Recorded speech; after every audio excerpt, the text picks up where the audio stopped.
عباده الذين اصطفى خصوصا على أفضلهم وخاتم النبيين محمد الأمين وعلى آله وصحبه أجمعين وبعد فأعوذ بالله من الشيطان الرجيم بسم الله الرحمن الرحيم ونزلنا عليك الكتاب تبيانا لكل شيء وهدى ورحمة وبشرى للمسلمين صدق الله العظيم আমরা আল্লাহর বরকতময় নাম দিয়ে শুরু করছি।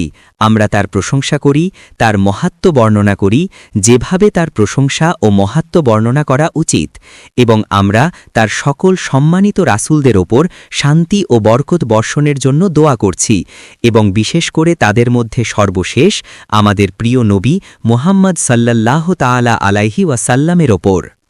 কুয়ালালামপুরের মসজিদ ইন্ডিয়ায় উপস্থিত সম্মানিত ইমাম, আমার ভাইরা ও বোনেরা, আসসালামু আলাইকুম ওয়ারাহমাতুল্লাহি ওয়া বারাকাতুহু। এটা আসলেই খুব অদ্ভুত একটা ব্যাপার যে আজ রাতে আমরা আপনাদের সামনে ভারত, পাকিস্তান, বাংলাদেশ ও কাশ্মীরে ইসলামের ভবিষ্যৎ নিয়ে কথা বলতে এসেছি। খেয়াল করবেন, মুসলমানদের ভবিষ্যৎ নয়, পাকিস্তানিদের ভবিষ্যৎ নয়, বাংলাদেশিদের ভবিষ্যৎ নয়, বরং এই অঞ্চলে ইসলামের ভবিষ্যৎ নিয়ে। এমন একটা সময়ে যখন পৃথিবীতে খুবই অদ্ভুত সব ঘটনা ঘটছে, খুবই অশুভ বিপজ্জনক সব ঘটনা। যারা পৃথিবীর ঘটনাপ্রবাহ নিয়ে গবেষণা করছেন তাদের কাছে এটা স্পষ্ট যে আমরা এখন ইতিহাসের এক অত্যন্ত বিপজ্জনক মুহূর্তে এসে দাঁড়িয়েছি। ঠিক যেমন ১০০ বছর আগে প্রথম বিশ্বযুদ্ধ হয়েছিল আর ৭০ বছর আগে হয়েছিল দ্বিতীয় বিশ্বযুদ্ধ, আমরা এখন ইতিহাসের ঠিক সেই মুহূর্তে এসে দাঁড়িয়েছি যখন মহাযুদ্ধগুলোর মহাযুদ্ধ, ওয়ার্ল্ড ওয়ার অফ ওয়ার্ল্ড ওয়ার্স সংগঠিত হতে চলেছে, যে ব্যাপারে নবী মুহাম্মদ আলাইহিসসালাতু ওয়াসসালাম ভবিষ্যৎবাণী করে গেছেন। কিন্তু তিনি একে বিশ্বযুদ্ধ বলেননি। আর পাকিস্তান, বাংলাদেশ বা ভারতের রাজনীতিবিদরা এই বিষয় নিয়ে পড়াশোনা করে না। রাজনীতিবিদরা এই বিষয় নিয়ে পড়াশোনাই করে না। তিনি একে বিশ্বযুদ্ধ বলেননি। তাহলে তিনি কি বলেছিলেন? নবী মুহাম্মদ সাল্লাল্লাহু তাআলা আলাইহি ওয়াসাল্লাম আল মালহামার কথা বলেছিলেন। আল মালহামা অর্থাৎ মহাযুদ্ধ। সুতরাং প্রথম ও দ্বিতীয় বিশ্বযুদ্ধ ছিল শুধু একটা প্রস্তুতি যা এখন ঘটতে চলেছে তার জন্য, আর এটা পুরো পৃথিবীর ওপরেই প্রভাব ফেলবে। কিন্তু এটা বিশেষভাবে ভারত, পাকিস্তান এবং বাংলাদেশের ওপর মারাত্মক প্রভাব ফেলবে। খুব সম্ভবত ইসরায়েল এই যুদ্ধগুলো শুরু করতে যাচ্ছে, হয়তো আগামী কয়েক মাসের মধ্যেই। এর লক্ষ্যবস্তু হতে পারে ৪টি দেশের যে কোনো একটি, আর আপনারা তা ইতিমধ্যেই জানেন। এটা হতে পারে পাকিস্তান, আর পাকিস্তানিরা এটা জানে। এ কারণেই ইসরায়েলি মোসাদ এবং সিআইএ একসাথে মিলে আমেরিকার উপর ৯/১১ সন্ত্রাসী হামলা চালিয়েছিল। কেন? কারণ তারা আফগানিস্তানে ঢোকার একটা সুযোগ খুঁজছিল, যাতে তারা আফগানিস্তানে কয়েক লক্ষ সৈন্য পাঠাতে পারে এবং আফগানিস্তানকে ঘাঁটি হিসেবে ব্যবহার করে পাকিস্তানকে অস্থিতিশীল করতে পারে। একমাত্র যারা এটা বোঝে না তারা হলো রাজনীতিবিদরা। বাকি সবাই এটা বোঝে। কারণ কোনো রাজনীতিবিদ যদি বলে যে ইসরায়েলি মোসাদ ৯/১১ ঘটিয়েছে, তাহলে রাজনীতিবিদ হিসেবে তার ক্যারিয়ার সেখানেই শেষ। জায়নবাদীরা তাকে আর সমর্থন করবে না, তারা তাকে শেষ করে দেবে। তাই রাজনীতিবিদরা খুব ভালো করেই জানে তাদের রুটিরুজি কোথা থেকে আসে, আর তাই তারা জানে কোনটা বলতে হবে আর কোনটা বলা যাবে না। তো পাকিস্তানের উপর হামলার প্রস্তুতি ৯/১১ থেকেই চলছে। এখন ১০ বছর হয়ে গেল। আর পাকিস্তানের উপর এই হামলার উদ্দেশ্য হল পাকিস্তানের পারমাণবিক স্থাপনা এবং পারমাণবিক অস্ত্র ধ্বংস করা। কেন? কারণ ইসরায়েল পুরো বিশ্বের ওপর শাসন করতে চায়। যারা কোরআন ও হাদিস ঠিকমতো পড়েছেন তারা এটা জানবেন, কারণ তারা দাজ্জাল সম্পর্কে পড়েছেন। আপনারা কি আমার বই জেরুজালেম ইন দ্য কোরআন পড়েছেন? এটা ইংরেজিতে আছে, বাহাসা ভাষাতেও আছে। আর আপনাদের জন্য একটা খবর আছে, আমার সামনে একজন খুব তরুণ ইমাম বসে আছেন, আর তিনি প্রায় এটার তামিল অনুবাদ শেষ করে ফেলেছেন। আল্লাহ ইমামকে বরকত দিন। তো আপনারা শীঘ্রই জেরুজালেম ইন দ্য কোরআন তামিল ভাষাতেও পেতে যাচ্ছেন। ইসরায়েল বিশ্ব শাসন করতে চায়, যেন আগামীকাল মানে এখন থেকে প্রায় ২০ বছর পর একজন লোক জেরুজালেমে দাঁড়িয়ে ঘোষণা করতে পারে, আমি মসিহ আল মাসিহ। কিন্তু আমরা জানি যে মসিহ বা মাসিহ হলেন ঈসা আলাইহিসসালাম। তাহলে সে কে হবে? সে হবে দাজ্জাল। তার আমি মসিহ এই ঘোষণা দেওয়ার জন্য তাকে প্রথমে ইসরায়েলকে বিশ্বের শাসক রাষ্ট্র বানাতে হবে। তারপর সে বিশ্ব শাসন করতে পারবে আর বলতে পারবে আমিই মসিহ। এটা তো আপনারা বুঝতেই পারছেন। কিন্তু ইসরায়েলকে বিশ্ব শাসন করতে হলে তাকে বড় বড় যুদ্ধ বাধাতে হবে, আর সেটাই হলো আসন্ন মালহামা। কিন্তু ইসরায়েল বড় যুদ্ধ বাধাতে পারবে না যদি মুসলমানদের হাতে এমন কোনো অস্ত্র থাকে যা দিয়ে তারা ইসরায়েলকে বড় ধরনের হুমকি দিতে পারে। আর তাই কোনো মুসলিম দেশের কাছে পারমাণবিক অস্ত্র থাকা চলবে না। এটাই হলো ইসরায়েলের নতুন ধর্ম, এটাই জায়নবাদীদের নতুন ধর্ম, যে মুসলমানদের কাছে এমন কোনো অস্ত্র থাকা চলবে না যা দিয়ে তারা ইসরায়েলকে হুমকি দিতে পারে। কিন্তু পাকিস্তানের কাছে তা আছে। ধন্যবাদ জুলফিকার আলী ভুট্টোকে, যিনি অনেক খারাপ কাজ করলেও এটা একটা ভালো কাজ করেছিলেন। ধন্যবাদ জিয়াউল হক মরহুমকে, যিনি কিছু খারাপ কাজ করলেও তিনি একজন মুমিন ও শহীদ হিসাবে মৃত্যুবরণ করেছেন। এবং আরও অন্যদেরও, যারা শুধু পাকিস্তানকে নিউক্লিয়ার ক্লাবে প্রবেশই করাননি, বরং সেখানে টিকিয়েও রেখেছেন। পাকিস্তানের ওপর হামলা চালিয়ে তার পারমাণবিক স্থাপনা ও অস্ত্র ধ্বংস করতে হলে আপনাকে পাকিস্তানকেও ভেঙে টুকরো টুকরো করে দিতে হবে, যেন পাকিস্তান আর কখনো মাথা তুলে দাঁড়াতে না পারে, কারণ পাকিস্তানিরা প্রচণ্ড ক্ষুব্ধ হবে। এই কাজটা কে করবে? পাকিস্তানকে ভাঙার কাজ? এই প্রশ্নের উত্তর দেওয়ার জন্য আপনার পিএইচডি ডিগ্রির দরকার নেই, তাই না? আমেরিকার পর আজকে বিশ্বে ইসরায়েলের সবচেয়ে বড় কৌশলগত মিত্র হল ভারত।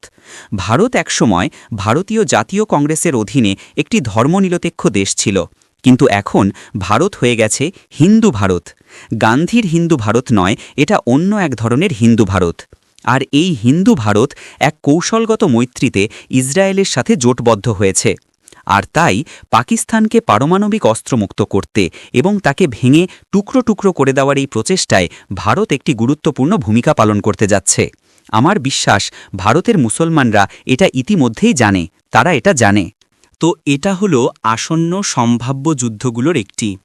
দ্বিতীয়টি হলো ইরানের ওপর হামলা। আপনাদের আমাকে এটা বলার দরকার নেই যে ইরান শিয়া আর আমরা সুন্নি, আমি এটা জানি। কিন্তু আমি এই মতবাদে বিশ্বাসী নই যে শিয়ারা কাফের। এটা যদি আপনার মত হয় তবে সেটা আপনার ব্যাপার, আমার নয়। আর যখন তারা ইরানে হামলা করবে, সেটা শুধু ইরানের সম্ভাব্য পারমাণবিক অস্ত্রের হুমকির জন্য হবে না, না, তাদের আরেকটি লক্ষ্য আছে, আর তা হল এই সরকারকে ক্ষমতা থেকে সরানো। একে বলা হয় রেজিম চেঞ্জ, কারণ ইরানের এই সরকার তাদের জন্য এক কাঁটার মতো। এই সরকার ইসরায়েলের সামনে মাথা নত করতে বা ঝুঁকতে রাজি নয়, না। যেমনটা ছিল গাদ্দাফির অধীনে লিবিয়া ইসরায়েলের সামনে মাথা নত করেনি। আর যদি তুমি ইসরায়েলের সামনে মাথা নত না করো, তাহলে আমরা তোমার বিরুদ্ধে কিছু বোকা মুজাহিদ পাঠিয়ে দেব, কিছু মূর্খ যারা নিজেদের মুজাহিদ বলে দাবি করে, তারা মূর্খ। আর আমি তাদের বলেছি, তোমরা মূর্খ, তোমরা মুজাহিদ নও, তোমরা বোকা, কারণ কোরআন তোমাদেরকে ইহুদি খ্রিস্টান জোট অর্থাৎ জায়নবাদীদের সাথে মৈত্রী করতে নিষেধ করেছে। আল্লাহ বলেছেন, আর যদি তোমরা তা করো তাহলে তোমরা ইসলাম থেকেই খারিজ হয়ে গেলে। আর যেহেতু লিবিয়া ইসরায়েলের কাছে মাথা নত করেনি, তাই তারা লিবিয়াকে আক্রমণ করেছিল। আর যেহেতু ইরান ইসরায়েলের কাছে মাথা নত করতে প্রস্তুত নয়, তাই তারা ইরানকে আক্রমণ করবে। আর ইরানের উপর আক্রমণের উদ্দেশ্য হল সেখানে একটি রেজিম চেঞ্জ ঘটানো, যেন ইরানে একটি নতুন সরকার আসে, যেমনটা এখন আছে। ওইটার নাম কি? নির্লজ্জ আমেরিকান কিংডম অফ সৌদি আরবে, যারা জায়নবাদীদের সাথে মৈত্রী করেছে এবং সৌদি আরবকে ইসরায়েলের একটি কৌশলগত মিত্র বানিয়েছে। লজ্জা হওয়া উচিত তোমাদের।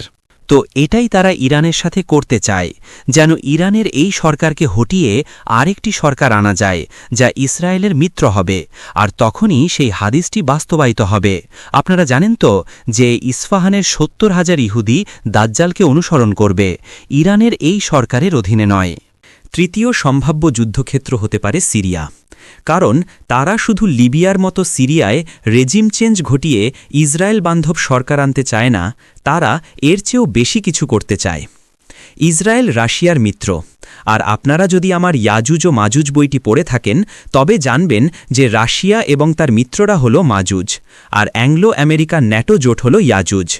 এই লেকচারটি যখন রেকর্ড করা হয়েছে, শায়েখ ইমরান নাজার হোসেন তখন মনে করতেন রাশিয়া মাজুজ এবং ইউরোপ আমেরিকা ইয়াজুজ। কিন্তু পরবর্তীতে তিনি এই মত পরিবর্তন করেছেন। ইউরোপের লাল চুলের মানুষদের তিনি ইয়াজুজ মাজুজ বলে মনে করেন। আর সেই ইয়াজুজ মাজুজের যুদ্ধ আসন্ন। এটা হবে এক পারমাণবিক যুদ্ধ। এই যুদ্ধ যখন শেষ হবে তখন পৃথিবীতে খুব অল্প কিছু মানুষই বেঁচে থাকবে। আজ থেকে হয়তো ২০ বছরের মধ্যে পৃথিবীর বর্তমান জনসংখ্যার খুব সামান্য একটি অংশই জীবিত থাকবে। ইসলামিক স্কলারশিপ এটা বলতে পারে, কারণ আমরা কোরআন এবং নবী মোহাম্মদ আলাইহিস সালাতু ওয়াসসালামকে নিয়ে গবেষণা করি। আর সিরিয়ায় রাশিয়ার একটি নৌঘাঁটি আছে। ভূমধ্য সাগরে এটাই তাদের একমাত্র নৌঘাঁটি। তাই যদি সিরিয়ায় একটি রেজিম চেঞ্জ ঘটানো যায় তবে রাশিয়াকে একটি মারাত্মক আঘাত দেওয়া যাবে, একই সাথে চীনকেও একটা ধাক্কা দেওয়া যাবে। তাহলে আমরা ইতোমধ্যেই ৩টি সম্ভাব্য যুদ্ধক্ষেত্র পেয়েছি: ১ পাকিস্তান, ২ ইরান, ৩ সিরিয়া এবং ৪ চতুর্থ যুদ্ধক্ষেত্র হতে পারে মিশর, কারণ ইসরায়েল মিশরের ভূখণ্ডের একটি অংশ চায়। কারণটা তোরাথে লেখা আছে। তাওরাত বলছে পবিত্র ভূমি মিশরের নদী থেকে ফোরাত নদী পর্যন্ত বিস্তৃত। মিশরের নদী থেকে ফোরাত নদী পর্যন্ত এর মানে হল নীল নদ থেকে লোহিত সাগর পর্যন্ত মিশরের একটা অংশ ইসরায়েলের। আর তাই আমরা আশা করছি যে আগামী কয়েক মাসের মধ্যেই এই যুদ্ধগুলো শুরু হতে যাচ্ছে এবং ইসলামী চিন্তাবিদদের প্রস্তুত থাকা উচিত। যদি ভারত পাকিস্তানকে আক্রমণ করতে, পারমাণবিক অস্ত্র মুক্ত করতে এবং টুকরো টুকরো করে ফেলার চেষ্টায় কোনো কৌশলগত ভূমিকা নেয়, তাহলে ইসলামী চিন্তাবিদদের কি করা উচিত? আমরা এখন এমনই এক চরম সন্ধিক্ষণে দাঁড়িয়ে আছি। আগামীকাল রাতে আমরা দেখব এটা কেবল একটি সামরিক হুমকিই নয়, বরং একটি রাজনৈতিক ও অর্থনৈতিক হুমকিও। আর্থিক ব্যবস্থার পতন। কাগজে টাকা গায়েব হয়ে যাবে, শুধু ইলেকট্রনিক টাকা তার জায়গা নেবে, আর আপনারা এই ইলেকট্রনিক টাকার আর্থিক ব্যবস্থায় বন্দী হয়ে যাবেন। তাই এর জবাব খুঁজতে এবং এই উপমহাদেশে ইসলামের ভবিষ্যৎ নিয়ে ভাবতে আমরা এখন ইতিহাসের দিকে ফিরে তাকাতে চাই। একটি বড় বিপর্যয়, একটি বিরাট পতন, একটি ভুলকে চিহ্নিত করার জন্য। যখন আমরা সেই বড় ভুলটা চিনতে ও বুঝতে পারব, যেটা দেশভাগের সময় করা হয়েছিল, যখন ব্রিটেন উপনিবেশের অবসান ঘটাচ্ছিল এবং পাকিস্তান নামক প্রজাতন্ত্রের জন্ম হয়েছিল এবং তারপর বাংলাদেশ নামক প্রজাতন্ত্রের জন্ম হল, তখন আমরা, বিশেষ করে ভারতের মুসলমানরা, সামনের পথটা ভালোভাবে বুঝতে পারব। এখন সংক্ষেপে, কারণ আমাদের হাতে পুরো রাত নেই, ইসলাম পৃথিবীকে একটি রাজনৈতিক ব্যবস্থা দিয়েছে, কিন্তু এটা প্রথমবারের মতো নবী মোহাম্মদ আলাইহিস সালাতু ওয়াসসালামের মাধ্যমে আসেনি। না, এটা প্রথমবারের মতো এসেছিল নবী দাউদ আলাইহিস সালামের মাধ্যমে এবং নবী সুলাইমান আলাইহিস সালামের মাধ্যমে পবিত্র ভূমি ইসরায়েলে। এবং সেই পবিত্র ইসরায়েল রাষ্ট্র আল্লাহকে সার্বভৌম বা আল মালেক হিসাবে স্বীকৃতি দিয়েছিল, আল্লাহর কর্তৃত্বকে সর্বোচ্চ বা আল আকবার হিসাবে মেনে নিয়েছিল, আল্লাহর আইনকে সর্বোচ্চ আইন বা আল হাকাম হিসাবে স্বীকার করেছিল। ভারত, পাকিস্তান এবং বাংলাদেশ বা দক্ষিণ এশিয়ায় মুঘলদের শাসন ছিল, যেমন তুরস্ক ও আনাতোলিয়ায় অটোমান সাম্রাজ্যের শাসন ছিল। এগুলো রাজতন্ত্র হলেও তারা ইসলামকে ব্যবহার করত, তাই খেলাফতের একটা খোলস সেখানে ছিল, যেখানে আল্লাহকে সার্বভৌম হিসেবে মানা হতো এবং তারা শরিয়া বলবৎ করত। যতদিন না ব্রিটেনের আবির্ভাব হল এবং ব্রিটিশ সেনাবাহিনী ফরাসি ও জার্মানদের সাথে মিলে ইসলামী বিশ্বকে জয় করে উপনিবেশ বানিয়েছিল। মুসলিম ভারত ব্রিটিশ শাসনের অধীনে ছিল কতদিন? হয়তো ১০০-২০০ বছর বা তারও বেশি।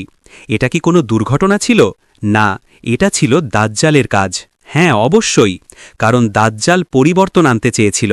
সে চেয়েছিল এই পুরো মুসলিম উম্মাকে তার বানানো এক নতুন রাজনৈতিক ব্যবস্থায় বন্দী করতে।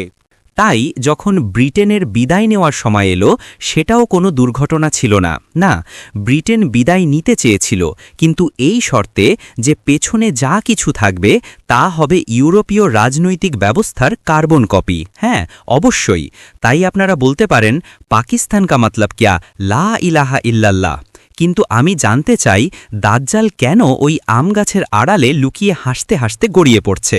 সে এত খুশি কেন? আপনারা কি বোঝেন না? আরে বোকার দল! আপনারা দারুল ইসলাম ত্যাগ করেছেন, আপনারা খেলাফত ত্যাগ করেছেন এবং আধুনিক রাষ্ট্রকে গ্রহণ করেছেন, যা ইউরোপে তৈরি হয়েছে, যেখানে ঘোষণা করা হয় যে আল্লাহ আর আল মালিক নন, এখন রাষ্ট্রই আল মালিক, আর এটাই শির্ক। আল্লাহ আর আল আকবার নন, এখন রাষ্ট্রই আল আকবার, আর এটাই শির্ক। আল্লাহ আর আল হাকাম বা আইন প্রণেতা নন, এখন রাষ্ট্র আইন তৈরি করে, আর এটাই শির্ক। কেন কেন কেন ডক্টর মোহাম্মদ ইকবাল এটা বুঝতে পারলেন না? কেন কেন কেন কেন মোহাম্মদ আলী জিন্না এটা বুঝতে পারলেন না? বাইরে আমার একটি ছোট বই আছে, দয়া করে ওটা পড়বেন, Iqbal and Pakistan's moment of truth. Doctor Iqbal একজন মহান পণ্ডিত এবং আমি তাকে অত্যন্ত শ্রদ্ধা করি। আমি যখন ডক্টর ইকবাল সম্পর্কে কোনো সমালোচনামূলক মন্তব্য করি তখন আমার চোখে তার মর্যাদা বিন্দুমাত্র কমে যায় না। তিনি এখনও একজন মহান মহান পণ্ডিত। কিন্তু এর সবচেয়ে বড় দায় ডক্টর ইকবালের কাঁধেই বর্তায়, কারণ তিনি চিনতে পারেননি যে আধুনিক রাজনৈতিক ব্যবস্থা এবং রাষ্ট্রের মডেল যা ইউরোপ থেকে আসছিল এবং যা মুস্তফা কামাল ১৯২২ সালে খেলাফতকে তুরস্কের ধর্মনিরপেক্ষ রাষ্ট্র দিয়ে প্রতিস্থাপন করতে গ্রহণ করেছিলেন এবং যা ইকবাল সমর্থন করেছিলেন এবং তার বই the reconstruction of religious thought in ইসলামে উল্লেখ করেছিলেন। তিনি বলেছিলেন যে রিপাবলিকান রাষ্ট্রের আধুনিক সংসদ খেলাফতের জন্য একটি যথাযথ বিকল্প এবং প্রতিস্থাপন। কি ইকবালে কথা বলেছেন? এটা কি ধরনের বাজে কথা যে ধর্মনিরপেক্ষ রাষ্ট্রের আধুনিক সংসদ খেলাফতের যথাযথ প্রতিস্থাপন হতে পারে? এটা একটা বাজে কথা। কিন্তু ইকবালের যে মর্যাদা ছিল সেই কারণে পুরো উপমহাদেশের মুসলিম ধর্মীয় চিন্তা ইনশা আল্লাহ একই স্রোতে গা ভাসিয়ে দিল পাকিস্তান নামে একটি আধুনিক ধর্মনিরপেক্ষ রাষ্ট্র তৈরি করতে। আপনি পাকিস্তানের মাথায় পাগড়ি পরাতে পারেন, পাকিস্তানের দাড়ি গজাতে পারেন, আর পাকিস্তানকে সুন্নতি পোশাকও পরাতে পারেন, কিন্তু এটা তারপরেও একটা ধর্মনিরপেক্ষ রাষ্ট্রই থাকবে। আরে বোকার দল, এটা পৃথিবীর অন্য সব ধর্মনিরপেক্ষ রাষ্ট্রের মতোই একই ভিত্তির ওপর তৈরি একটি রাষ্ট্র। সংবিধানে আপনি যাই লিখুন না কেন, কারণ ভণ্ডামির কারণে কেউই এসব নিয়ে মাথা ঘামায় না। আর তাই যখন পাকিস্তানের জন্ম হল, মুসলিম ভারত ইসলামী রাজনৈতিক তত্ত্বকে বিদায় জানালো, তারা দারুল ইসলামকে বিদায় জানালো, তারা খেলাফতকে বিদায় জানালো। আর তখন এক নতুন অদ্ভুত প্রাণীর জন্ম হল। আগে কখনো তাকে দেখিনি, জীবনে প্রথমবার দেখছি, যার নাম মুসলিম জাতীয়তাবাদ। হ্যাঁ, আগে কখনো এর কথা শুনিনি। আপনারা জানেন জার্মান জাতীয়তাবাদ আছে, ব্রিটিশ জাতীয়তাবাদ আছে, রুশ জাতীয়তাবাদ আছে, কিন্তু আপনারা পাকিস্তানি জাতীয়তাবাদ শব্দটি ব্যবহার করতে চান না। তাই আপনারা বলেন আমরা এই নতুন রাষ্ট্র তৈরি করছি মুসলিম জাতীয়তাবাদ নামে কিছুর ভিত্তিতে। কি জঘন্য কথা! এর চেয়ে বাজে কথা আমি জীবনে শুনিনি। যারা মুসলিম জাতীয়তাবাদের কথা বলে, যা ছিল পাকিস্তানি জাতীয়তাবাদ এবং তারপর বাংলাদেশি জাতীয়তাবাদ, বাংলা জাতীয়তাবাদ এবং তারপর ভারতীয় জাতীয়তাবাদের সিঁড়ি, তারা কি কখনো কোরআন পড়েনি? ইয়া আইয়ুহান নাসু ইন্না খলাকনাকুম মিন যাকারিন ওয়া উনসা। হে মানবজাতি, আমি তোমাদেরকে একজন পুরুষ এবং একজন নারী থেকে সৃষ্টি করেছি। ওয়া জাআলনাকুম শুউবান ওয়া কাবাইলা লিতাআরাফু, এবং তারপর তোমাদেরকে বিভিন্ন জাতি ও গোত্রে বিভক্ত করেছি। হ্যাঁ, আল্লাহ কোরআনে জাতি ও গোত্রের অস্তিত্বকে স্বীকার করেছেন, কিন্তু এরপর তিনি বলছেন লিতাআরাফু, জাতি ও গোত্র হিসেবে তোমাদের এই বৈচিত্র্য নিজেদের পরিচয়ের জন্য ইতিবাচকভাবে কাজ করা উচিত। কিন্তু এই কওমিয়ার কারণে যেন একজন নিজেকে অন্যের চেয়ে শ্রেষ্ঠ মনে না করে, এটা একটা রোগ। আল্লাহ এরপর বলেন ইন্না আকরামাকুম ইনদাল্লাহি আতকাকুম। সুতরাং হ্যাঁ, আমরা চাই তোমরা তোমাদের গোত্রীয় পরিচয় রক্ষা করো, আমরা চাই তোমরা জাতি হিসেবে তোমাদের পরিচয় রক্ষা করো, কিন্তু সেটাকে কোনো রাজনৈতিক ব্যবস্থার ভিত্তি হিসেবে ব্যবহার করো না। এটা ভুল, কারণ এর থেকে শ্রেষ্ঠত্ব এবং হীনমন্যতার জন্ম হয়। সুতরাং একটি রাজনৈতিক ব্যবস্থা হিসেবে জাতীয়তাবাদ ইসলামের অংশ নয়। আর এটাই তারা করেছিল, তারা মুসলিম জাতীয়তাবাদ তৈরি করেছিল। আর তাই যখন পাকিস্তানের জন্ম হল, ভাবুন তো কি হল? যখন পাকিস্তানের জন্ম হল, তাদের ঘাড়ে এসে চাপল পাঞ্জাবি জাতীয়তাবাদ, তারপর তাদের ঘাড়ে এসে চাপল বেলুচি জাতীয়তাবাদ, তারপর তাদের ঘাড়ে সিন্ধি জাতীয়তাবাদ, হ্যাঁ, তারপর তাদের ঘাড়ে পশতুন জাতীয়তাবাদ। আর যারা ভারত থেকে পাকিস্তানে গিয়েছিল তাদের ঘাড়ে মুহাজির জাতীয়তাবাদ। এভাবে পাকিস্তান অনেকগুলো ভিন্ন ভিন্ন জাতীয়তাবাদে বিভক্ত হয়ে গেল। আর তারপর একদিকে এক জাতীয়তাবাদ আর অন্যদিকে বাংলা জাতীয়তাবাদের মধ্যে প্রতিদ্বন্দ্বিতা, যার ফলে বাংলাদেশের জন্ম হল।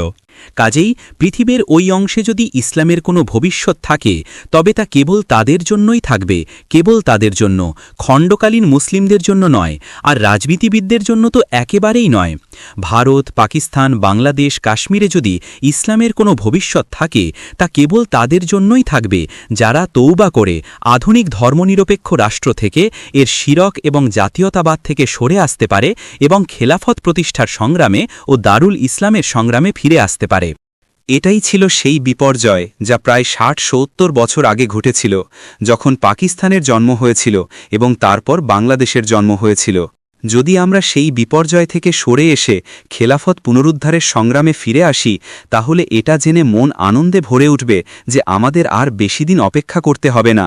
আমার ধারণা সম্ভবত আর মাত্র ২০ বা ২৫ বছর এবং ইমাম আল মাহদির সাথে খেলাফত ফিরে আসছে। আমাদের আর বেশি দিন অপেক্ষা করতে হবে না। আমার হয়ে রাজনীতিবিদদের একথাটা বলে দেবেন, আমাদের খেলাফত ফিরে আসার জন্য আর বেশি দিন অপেক্ষা করতে হবে না। আর যখন দারুল ইসলাম ফিরে আসবে, হে রাজনীতিবিদ, আপনি কি শুনছেন? যখন দারুল ইসলাম ফিরে আসবে, তখন কি একজন মুসলমান হিসাবে পাকিস্তানে যেতে আপনার ভিসার দরকার হবে? হ্যাঁ, বাংলাদেশে যেতে ভিসার দরকার হবে? হ্যাঁ, আজে বাজে কথা। দারুল ইসলামে এমনটা হয় না। এটা তো ইউরোপ থেকে আসা এক ব্যবস্থা। যখন দারুল ইসলাম থাকবে তখন প্রত্যেক মুসলিমের সেখানে প্রবেশের অধিকার থাকবে। আপনার কাছে শুধু লা ইলাহা ইল্লাল্লাহ মুহাম্মদ রাসূলুল্লাহ থাকলেই হবে এবং আপনি সেই ভূখণ্ডে প্রবেশ করতে পারবেন। আর সেই সময় আসছে। কিন্তু আমরা যদি আগামীকাল সেই বিজয় অর্জন করতে চাই, তবে আমাদের কেবল কওমিয়া জাতীয়তাবাদ থেকেই দূরে থাকলে চলবে না। আপনারা জানেন, কিছু লোক বলে, আমি পাকিস্তানের জন্য বাঁচি, আমি পাকিস্তানের জন্য মরব, আমি বাংলাদেশের জন্য বাঁচি, আমি বাংলাদেশের জন্য মরব। তাদেরকে আল্লাহর জন্য বাঁচতে বলুন, তাদেরকে আল্লাহর জন্য মরতে বলুন। এটাই ইসলাম, ওটা নয়। ভবিষ্যৎ যদি গড়তে হয় তবে আরও একটি কাজ করতে হবে। আসন্ন যুদ্ধ এবং কিভাবে তার মোকাবিলা করতে হবে সে প্রসঙ্গে আসার আগে আরও একটি বিষয় জেনে রাখুন। বিশ্বের ওই অংশে যারা ইসলামের ভবিষ্যতের জন্য সংগ্রাম করবে, তাদের অবশ্যই বিশ্বাসীদের বা মুমিনদের একটি ঐক্যবদ্ধ দল হিসেবে একত্রিত করতে হবে। আপনাদের এমন একটি জামাত গড়তে হবে যেখানে সুফি এবং সালাফি ভাই ভাই হিসেবে একত্রিত হতে পারে। এটা কি সম্ভব? হ্যাঁ, আপনাকে এমন একটি জামাত গড়তে হবে যেখানে ব্রেলভি এবং দেওবন্দী ভাই ভাই হিসেবে একসাথে আসতে পারে। এটা কি সম্ভব? যারা বলেন এটা সম্ভব না, দয়া করে আমার লেকচারে আর আসবেন না, দয়া করে আমার লেকচারে আর আসবেন না। আমি আপনাদের কোনো সাহায্য করতে পারবো না, অন্য কারো কাছে যান। আমরা বলি, মুমিনদের একত্রিত করাই হলো কোরআন ও সুন্নার কাজ। যদি কোরআন ও সুন্না আপনাদের একত্রিত করতে না পারে, তাহলে আপনাদের মধ্যে কোনো সমস্যা আছে, হয়তো আপনাদের পকেটে শয়তান আছে, পকেট থেকে ওটাকে বের করে ফেলুন। আর একে বলা হয় সেক্টেরিয়ানিজম, সাম্প্রদায়িকতা। উর্দুতে বলে ফিরকাবন্দি। আল্লাহ বলেন, ওয়াতাসিমু বিহাবলিল্লাহি জামিআন ওয়ালা তাফাররাকু। এটা একটা আদেশ, তোমরা সকলে আল্লাহর রজ্জু একযোগে দৃঢ়ভাবে ধারণ করো এবং বিভক্ত হয় না। যদি তোমরা আল্লাহর অবাধ্য হও, তাহলে আল্লাহ তোমাদের সাথে কি করবেন? তোমাদের অন্তরে কি কোনো ভয় নেই যে আল্লাহ তোমাদের সাথে কি করবেন? যেখানে তিনি তোমাদের আদেশ করেছেন, তোমরা সকলে আল্লাহর রজ্জু একযোগে দৃঢ়ভাবে ধারণ করো এবং বিভক্ত হয় না। আমরা এটা করতে চাই। আপনি যদি আপনার ফিরকাবন্দি ধরে রাখতে চান, তাহলে নিজের পথে চলুন। আমরা আপনার জন্য কিছুই করতে পারব না। কিন্তু যদি আমাদের সবাইকে একটি ঐক্যবদ্ধ দল হিসাবে একত্রিত করতে হয়, তবে নিজেদেরকে এটা, ওটা বা অন্য কিছু হিসাবে পরিচয় দেওয়া বন্ধ করতে হবে। আমার শিক্ষক, আমি জানি তরুণরা আমার কথা শুনবে। আমি জানি এই কথাগুলো তোমাদের তরুণদের হৃদয়ে পৌঁছাবে। আমার শিক্ষক ছিলেন একজন মহান আলেম, মাওলানা ডক্টর মোহাম্মদ ফজলুর রহমান আনসারি রাহিমাহুল্লাহ। তিনি বলতেন, আমি দেওবন্দীও নই, আমি ব্রেলভিও নই, আমি আহলে হাদিসও নই, আমি ওয়াহাবিও নই, আমি মুসলিম। আমার বিশ্বাস এই কথাগুলো তরুণদের হৃদয়ে গেঁথে যাবে। তাই নিজেকে আর কোনো সাম্প্রদায়িক গোষ্ঠীর অন্তর্ভুক্ত হিসাবে পরিচয় দেবেন না। না স্যার, আমি তাদের কারও অন্তর্ভুক্ত নই, আমি একজন মুসলিম। এটা হলো ১ নম্বর। ২ নম্বর, আমাদের বিশ্বাসীদের বা মুমিনদের এক জায়গায় একত্রিত করার চেষ্টা করতে হবে। উদাহরণস্বরূপ, ঐক্যের জন্য একটি মসজিদে যদি আমাদের সুফি এবং সালাফিদের একত্রিত করতে হয়, এটা আমার তত্ত্ব, আপনারটা কি তা আমাকে জানাতে পারেন। আমি বলি যে আল্লাহর ঘরে আমরা এমন কোনো ধর্মীয় অনুশীলনের অনুমতি দেব না যা কোরআন ও সুন্নাহর ওপর দৃঢ়ভাবে প্রতিষ্ঠিত নয়। এতে কি আপনার কোনো সমস্যা আছে? যদি আমার কোনো ব্যক্তিগত ধর্মীয় অনুশীলন থাকে যা আমি নিজে একা করি, সেটা আমার ব্যাপার, আপনার নয়। কিন্তু যখন আমি সামষ্টিকভাবে কিছু করতে আসি তখন ব্যাপারটা ভিন্ন। আর যদি তা কুরআন ও সুন্নাতে না থাকে তবে তা সমস্যা তৈরি করে। যেমন মিলাদুন্নবী উদযাপন করা, নবী মোহাম্মদ আলাইহিসসালাতুয়াসসালামের জন্মবার্ষিকী। নবীজির জন্মদিন পালন করা তো আর হুইস্কি খাওয়ার মতো নয়, তাই না? হ্যাঁ, নবী মোহাম্মদ সাল্লাল্লাহু আলাইহিসসালামের জন্মদিন উদযাপন করা কি হুইস্কি পানের মতো? না, এটি একটি পুণ্যের কাজ, এতে পাপের কিছু নেই, না। কিন্তু এটি কোরআনের ওপর ভিত্তি করে নয় এবং সুন্নার ওপরও ভিত্তি করে নয়। তাই আপনি যদি এটিকে মসজিদে আনার জন্য জোর করেন তবে এটি ফিতনা সৃষ্টি করবে, ফিতনা। সুতরাং ভারত, পাকিস্তান, কাশ্মীর, বাংলাদেশের মুসলিমদের মধ্যে আমরা যে ঐক্য অর্জন করতে চাই, আপনার পাসপোর্ট কি তাতে কিছু যায় আসে না। আমার একমাত্র চিন্তা হল আপনি একজন মুসলিম। ঐক্যের স্বার্থে যে সমস্ত ধর্মীয় অনুশীলন কোরআন ও সুন্নার উপর ভিত্তি করে নয়, সেগুলোকে আমাদের মসজিদ থেকে বের করে দিতে হবে। নবী মোহাম্মদ আলাইহিসসালাতুয়াসসালামের ব্যক্তিত্বকে বিভেদ সৃষ্টির জন্য ব্যবহার করবেন না, তাকে ঐক্যের জন্য ব্যবহার করুন। তাই আপনি নবীর জন্মদিন ব্যক্তিগতভাবে উদযাপন করতে পারেন, ঠিক আছে? এতে ফিতনা তৈরি হবে না। শুধু এটাকে সবার সামনে আনবেন না, এটুকুই। এবং এই সূত্রের মাধ্যমে আমরা সাম্প্রদায়িকতার সমস্যার সমাধান করতে সক্ষম হব, যা ক্যান্সারের মতো একটি রোগ। এই লোকটা যেহেতু সে ব্রেলভি, তাই সে ওই ইমামের পেছনে তার সালাত পড়বে না। আবার ওই লোকটা এই ইমামের পেছনে তার সালাত পড়বে না। আর এ বলছে ওরা কাফের, ও বলছে এরা কাফের। আমার কাছে তো এটাকে একটা হট্টগোল মনে হচ্ছে। হ্যাঁ, এখানে কি বিরিয়ানি রান্না হচ্ছে নাকি? হ্যাঁ, এভাবে আপনারা ঐক্য অর্জন করতে পারবেন না। আর এই কথাগুলো পৌঁছাবে, আমি জানি পাকিস্তানে পৌঁছাবে, এই লেকচার বাংলাদেশে পৌঁছাবে, ভারতে পৌঁছাবে, কাশ্মীরে পৌঁছাবে ইনশাআল্লাহ। আর এই কথাগুলো বিশেষ করে তরুণদের জন্য এমন কোনো ধর্মীয় অনুশীলন যা কুরআন এবং সর্বজন গৃহীত সুন্নাহ ওপর ভিত্তি করে নয়, তা মসজিদে এবং সার্বজনীন জীবনে আনবেন না। আর এভাবেই কুরআন ও সুন্নাহ আমাদের সবাইকে একত্রিত করতে পারে। আপনি যদি নিজে একা কিছু করতে চান তবে তা মসজিদে ব্যক্তিগতভাবে করতে পারেন। আর যদি ব্যক্তিগতভাবে কিছু করতে চান তবে তা আপনার বাড়িতে ব্যক্তিগতভাবে করতে পারেন।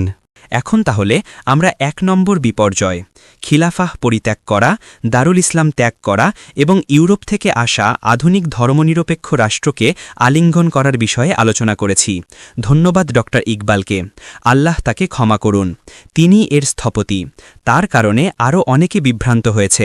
আমরা এখন বুঝতে পারছি যে আমাদের সেই বিপর্যয় থেকে নিজেদেরকে দূরে রাখতে হবে এবং বিশ্বাসীর হৃদয়কে অবশ্যই ফিরে আসতে হবে। ধর্মনিরপেক্ষ রাষ্ট্র থেকে মুখ ফিরিয়ে খিলাফাহর দিকে এবং দারুল ইসলামের দিকে ফিরে আসতে হবে। দ্বিতীয়ত, আমাদেরকে জাতীয়তাবাদকে প্রত্যাখ্যান করতে হবে এবং নিজেদেরকে এ থেকে আলাদা করতে হবে। এটা মালয় জাতীয়তাবাদ হোক বা পাঞ্জাবি জাতীয়তাবাদ, আমার কাছে কিছু আসে যায় না। দুটোই সমান খারাপ। আমরা সবাই ভাই। জাতি, গোষ্ঠী, বর্ণ বা আকারের ভিত্তিতে কেউ কারো চেয়ে শ্রেষ্ঠ নয়।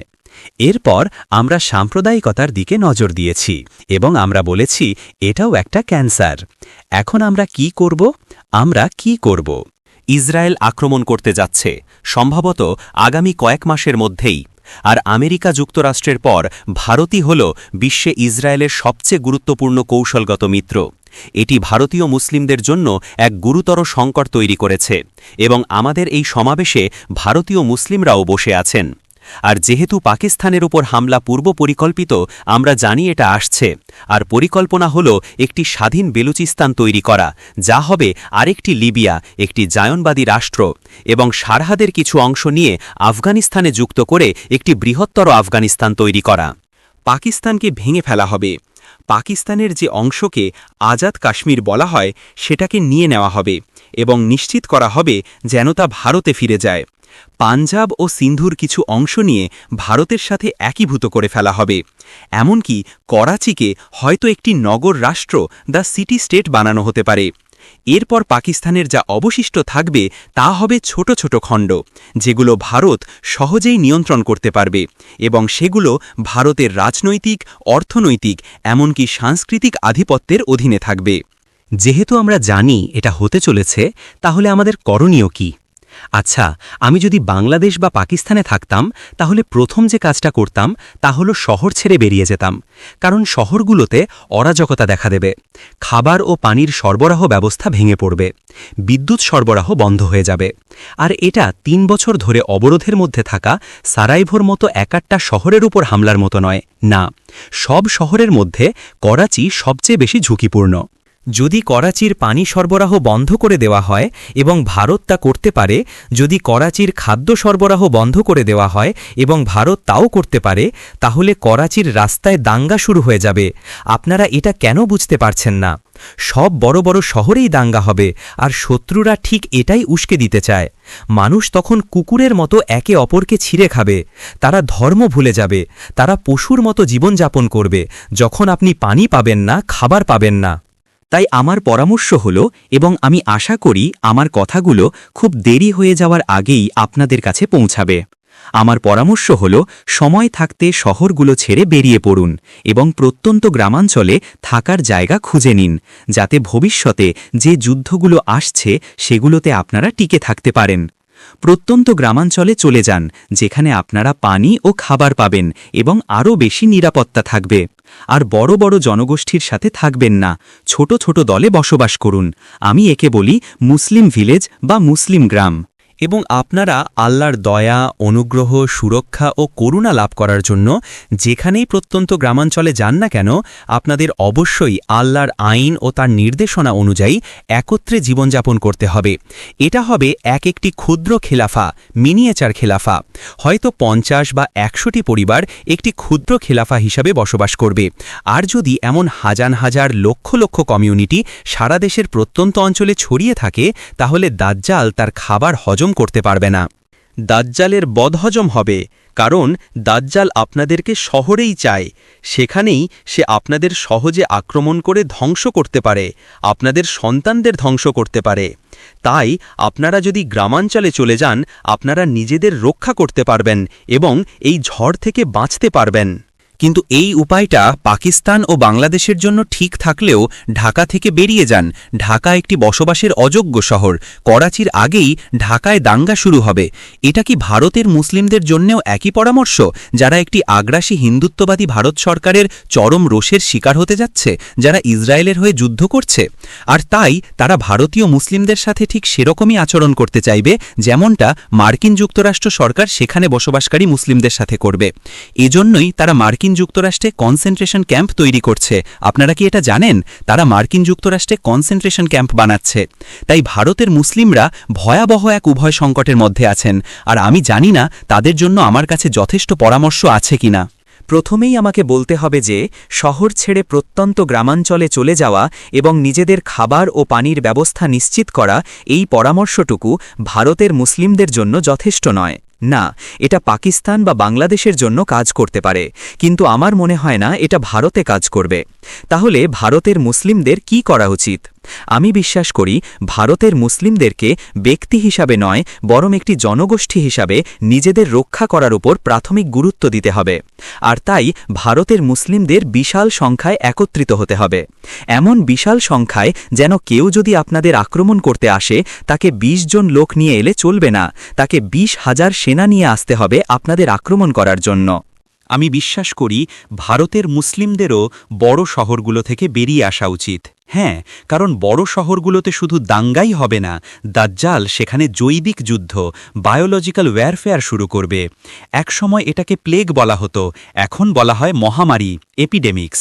আর যখন জৈবিক যুদ্ধ শুরু হবে, তখন থাকার জন্য পৃথিবীর সবচেয়ে নিকৃষ্ট জায়গা হবে শহর, কারণ আপনারা নিশ্চিহ্ন হয়ে যাবেন, পুরোপুরি নিশ্চিহ্ন। তাই আমি মনে করি ভারতের মুসলিমদের বড় শহরগুলো থেকে বেরিয়ে আসার পথ খোঁজা উচিত। কিন্তু যখন আপনারা গ্রামাঞ্চলে যাবেন, তখনও আপনাদের এত বড় সংখ্যায় থাকতে হবে যে যদি তারা আপনাদের উপর হামলা করতে আসে, অতীতে যেমন বহুবার করেছে, আপনাদের আতঙ্কিত করতে ও হত্যা করতে আসে, তাহলে তারা ১০, ২০ বা ২০০ জন নিয়ে আসতে পারবে না। তাদের ২০,০০০ বা তারও বেশি সৈন্যের একটি সেনাবাহিনী নিয়ে আসতে হবে। আর তখন এটা একটা সশস্ত্র সংঘাতে রূপ নেবে এবং সেখানে অনেকেই থাকবেন যারা শহীদ হবেন। আমরা এখন ইনশাল্লাহ বিরতি নিচ্ছি। এরপর আমার আরও কিছু কথা বলার আছে এবং তারপর ইনশাল্লাহ আপনাদের প্রশ্নোত্তর পর্ব হবে। বিসমিল্লাহি আউয়ালুহু ওয়া আখিরুহু। আমি এখন ভারত সম্পর্কিত রসুলুল্লাহ সাল্লাল্লাহু আলাইহি ওয়াসাল্লামের একটি হাদিসের দিকে আলোচনা ফেরাতে চাই। হাদিসে ইন্ডিয়া শব্দটি নেই, আছে হিন্দ শব্দটি। আর গজওয়া হল নবী সাল্লাল্লাহু আলাইহি ওয়াসাল্লাম কর্তৃক পরিচালিত যুদ্ধ। কিন্তু যেহেতু এই যুদ্ধটি নবী ঈসা আলাইহিসসালামের পুনরাগমনের সময় সংগঠিত হবে, হয়তো সে কারণেই এটিকে গজওয়া বলা হয়। আল্লাহই ভালো জানেন। রসুলুল্লাহ সাল্লাল্লাহু আলাইহি ওয়াসাল্লামের এমন কিছু হাদিস রয়েছে, যদিও সেগুলোর প্রামাণিকতা বা শক্তি যাচাই করার মতো অবস্থানে আমি নেই, যে আখেরি জামানায় বা শেষ সময়ে ভারতের বা হিন্দের বিজয় হবে। তবে কনস্ট্যান্টিনোপলের বিজয়ের ব্যাপারেও শেষ সময়ের ভবিষ্যৎবাণী রয়েছে। কনস্ট্যান্টিনোপল এ সম্পর্কিত হাদিসটি অত্যন্ত প্রতিষ্ঠিত এবং শক্তিশালী, যেখানে রসুলুল্লাহ সাল্লাল্লাহু আলাইহি ওয়াসাল্লাম বলেছেন, যখন বাইতুল মুকাদ্দাস বা জেরুজালেম আজকের মতো জায়নবাদীদের অধীনে সমৃদ্ধ থাকবে, তখন ইয়াসরিব বা মদিনা জনশূন্য অবস্থায় থাকবে এবং বিশ্বের মঞ্চে এমনকি ইসলামিক বিষয়েও এর কোনো ভূমিকা থাকবে না। আজকের মদিনার অবস্থাও ঠিক তাই। আর ভুলে যাওয়ার আগে বলি, মাত্র 2 দিন আগে আমি ছাপাখানা থেকে একটি পুস্তিকা পেয়েছি। এটি মাত্র 30-35 পৃষ্ঠার, খুব ছোট এবং সহজে পড়া যায়। এর শিরোনাম হল Medina returns to centre stage in আখির জামান। Medina returns to centre stage in আখির জামান। এই পুস্তিকাটি বাইরে ইংরেজি এবং বাহাসা ভাষায় পাওয়া যাচ্ছে। দয়া করে একটি কপি সংগ্রহ করে নেবেন। জেরুজালেমের সমৃদ্ধির সময়টাই হবে মদিনার ভিরান বা জনশূন্য থাকার সময়। আর যখন মদিনা ভিরান থাকবে, তখনই মালহামা বা মহাযুদ্ধ সংগঠিত হবে, যেখানে অধিকাংশ মানুষ মারা যাবে। মালহামায়ের সময়টাই হবে ফাতহুল কনস্ট্যান্টিনিয়া বা কনস্ট্যান্টিনোপল বিজয়ের সময়। সুতরাং 600 বছর আগে যে কনস্ট্যান্টিনোপল বিজয় হয়েছিল, তা স্পষ্টতই নবী সাল্লাল্লাহু আলাইহি ওয়াসাল্লামের বলা সেই বিজয় হতে পারে না। আর কনস্ট্যান্টিনোপল বিজয়ের সময়টাই হবে দাজ্জালের খুরুজ বা আবির্ভাবের সময়। দাজ্জালের মুক্তি এক জিনিস, আর তার খুরুজ আরেক জিনিস। তাকে রাসূলুল্লাহ সাল্লাল্লাহু আলাইহি ওয়াসাল্লামের সময় মুক্তি দেওয়া হয়েছিল। সেই হল আধুনিক রাজনৈতিক ব্যবস্থার মূল পরিকল্পনাকারী, যা মুসলিম বিশ্বকে পঙ্গু ও বন্দী করে রেখেছে। সেই আধুনিক অর্থনীতি এবং এই কাগজের টাকার আধুনিক মুদ্রা ব্যবস্থার মূল পরিকল্পনাকারী। কিন্তু এই মুহূর্তে আপনারা তাকে দেখতে পাচ্ছেন না, সে আমাদের স্থানকালের জগতে নেই। কিন্তু তার খুরুজ যখন হবে, তখন আপনারা তাকে একজন মানুষ হিসাবে দেখতে পাবেন। এবং রাসূল সাল্লাল্লাহু আলাইহি ওয়াসাল্লাম বলেছেন, তোমরা তাকে একজন ইহুদি যুবক হিসাবে দেখবে, শক্তিশালী গড়নের এবং কোঁকড়ানো চুলওয়ালা, অর্থাৎ অর্থোডক্স ইহুদিদের মতো কানের পাশে কোঁকড়ানো চুল থাকবে। সুতরাং আমাদের সামনে শুধু হিন্দের বিজয় নয়, কনস্ট্যান্টিনোপলের বিজয়ও রয়েছে। এখন যখন নবী ঈসা আলাইহিসসালাম ফিরে আসবেন, তিনি হাকিম বা শাসক হিসেবে শাসন করতে ফিরে আসবেন। তাই আমি গত রাতে জিজ্ঞাসা করেছিলাম, তাকে কি জাতিসংঘের নিরাপত্তা পরিষদের কর্তৃত্ব মেনে নিতে হবে? হ্যাঁ, বলুন আমাকে। হ্যাঁ, স্পষ্টতই না। আমার হয়ে ওয়াশিংটনে তাদের এই কথাটা বলে দিন। সুতরাং আমাদের সামনে শুধু হিন্দের বিজয় নয়, কনস্ট্যান্টিনোপলের বিজয়ও রয়েছে। এখন যখন নবী ঈসা আলাইহিসসালাম ফিরে আসবেন, তিনি হাকিম বা শাসক হিসাবে শাসন করতে ফিরে আসবেন। তাই আমি গতরাতে জিজ্ঞাসা করেছিলাম, তাকে কি জাতিসংঘের নিরাপত্তা পরিষদের কর্তৃত্ব মেনে নিতে হবে? হ্যাঁ, বলুন আমাকে। হ্যাঁ, স্পষ্টতই না। আমার হয়ে ওয়াশিংটনে তাদের এই কথাটা বলে দিন। যখন তিনি ফিরে আসবেন, তিনি সারা বিশ্ব শাসন করতে আসবেন, যার অর্থ তাকে জায়নবাজিদের ওপর শাসন করতে হবে, তাকে ভারতের ওপরও শাসন করতে হবে। ভারতকে আত্মসমর্পণ করতেই হবে, হিন্দু ভারতকে আত্মসমর্পণ করতেই হবে। আর তাই গাজুয়াই হিন্দ নিয়ে হাদিস থাকুক বা না থাকুক, আমার কাছে এটা স্পষ্ট যে ভারতের বিরুদ্ধে একটি সশস্ত্র বিজয় অভিযান চালাতে হবে, যাতে এটা নিশ্চিত করা যায় যে ভারত নবী ঈসা আলাইহিস সালামের কাছে আত্মসমর্পণ করে। সেই সেনাবাহিনীতে কারা থাকবে? তারা হবে মুজাহিদিন। আমার মনে হয় না আধুনিক ধর্মনিরপেক্ষ রাষ্ট্রগুলোর সেনাবাহিনী এই কাজ করবে। আর এই মুজাহিদিনরা কি ধরনের যুদ্ধ করবে যখন তাদের ওপর এত অত্যাচার চলছে? আর এই যুদ্ধগুলো শীঘ্রই শুরু হতে যাচ্ছে। আমি আশা করি পাকিস্তানের জনগণ আমার কথা শুনছে, কারণ আমি আশা করি পাকিস্তানের জনগণই এতে অগ্রণী ভূমিকা পালন করবে। ও হ্যাঁ, আফগানিস্তানে তাদের ভাইদের সাথে যোগ দেবে। আফগানিস্তান সবার সামনে রয়েছে। আফগানিস্তান ন্যাটো জায়নবাদীদের বিরুদ্ধে 10 বছর ধরে সফলভাবে প্রতিরোধ যুদ্ধ চালিয়েছে, যা বারাক ওবামার জন্য একটি লজ্জার বিষয়। এটাই আফগানিস্তান, আর আমি আশা করছি দ্বিতীয় স্থানে থাকবে পাকিস্তান। এ কারণেই আমি পাকিস্তানের তরুণদের বলছি, শহর ছেড়ে বেরিয়ে যাও, শহর ছেড়ে গ্রামাঞ্চলে চলে যাও, নিজেদের পানি ও খাবারের ব্যবস্থা নিশ্চিত করো, পরিবারকে সুরক্ষিত রাখো, কারণ তোমরাই সম্মুখ সারিতে থাকবে। আর এটা কোনো প্রচলিত যুদ্ধ হবে না। আমার মনে হয় আগামী প্রায় 20 বছর ধরে আফগানিস্তান স্টাইলে গেরিলা যুদ্ধ চলবে। আমি আশা করি আমার এই কথাগুলো পাকিস্তানের তরুণদের কাছে, ভারতের তরুণদের কাছে এবং বাংলাদেশের তরুণদের কাছে পৌঁছাবে। আরও কিছু লোক থাকবে যারা এই সংগ্রামের অংশ হবে না। তারা কারা? তারা হলো সেই সব লোক যারা আজকে আমি যা বলেছি সেগুলোকে উপেক্ষা করবে। তারা বলবে আমাদের ভোট দিতে হবে, একে বা তাকে ভোট দিতে হবে। তারা শিরকের ওপর ভিত্তি করে তৈরি এই নির্বাচনী রাজনৈতিক ব্যবস্থায় আটকে আছে। আপনি তাদের সাথে কথা বলতে পারেন, কিন্তু এটা অনেকটা হাঁসের পিঠে পানি ঢালার মতো। তারা আপনার কথা শুনবে না। এই লোকগুলো আপনি যাই বলুন না কেন, তারা এই দল বা ওই দলকে, এই লোককে বা ওই লোককে ভোট দিতে যাবেই। আমার কাছে তাদের জন্য কোনো কথা নেই। আমি জানি না তাদের নিয়ে কি করব। আপনারা ইসলামের ভবিষ্যতের সংগ্রামের অংশ হতে পারবেন না। এরপর দ্বিতীয় আরেক দল আছে। আপনি তাদের যাই বলুন না কেন, আর তাদের বলুন যে সুদ হারাম, আপনি যদি তাদের 1,00,000 বারও বলেন যে আল্লাহর রাসূল এই 4 শ্রেণীর মানুষকেই অভিশাপ দিয়েছেন এবং বলেছেন যে তারা সবাই সমান অপরাধী, যে সুদে টাকা ধার দেয়, যেমন ফিক্সড ডিপোজিটে টাকা রাখা। ফিক্সড ডিপোজিট কি জানেন তো? শুনেছেন যে এটা করে সে একজন সুদখোর, অথবা যে সুদে টাকা ধার নেয়, অবশ্যই তামান হাইটসে বাড়ি কেনার জন্য, গাড়ি কেনার জন্য, ব্যবসা করার জন্য। আপনি কি জানতেন যে যখন আপনি সুদে টাকা ধার নেন তখন মুহাম্মদ সাল্লাল্লাহু আলাইহি ওয়াসাল্লাম আপনাকে অভিশাপ দিয়েছেন? আপনি কি এটা জানেন? এটা কি আপনার অন্তরকে স্পর্শ করে? আপনার হৃদয় কি কেঁপে ওঠে? না না, তারা তারপরেও সুদে টাকা ধার নিতে থাকবে। এটা তাদের কাছে কোনো ব্যাপারই না। আমার কাছে তাদের জন্য কোনো কথা নেই, আমার কাছে তাদের জন্য কোনো হেদায়াত নেই। এবং তারপর আরও কিছু লোক আছে যারা মূলত অজ্ঞ। তারা জানে না, কারণ তাদের আলেমরা ব্যর্থ হয়েছে, তারা এই বিষয় শেখায়নি।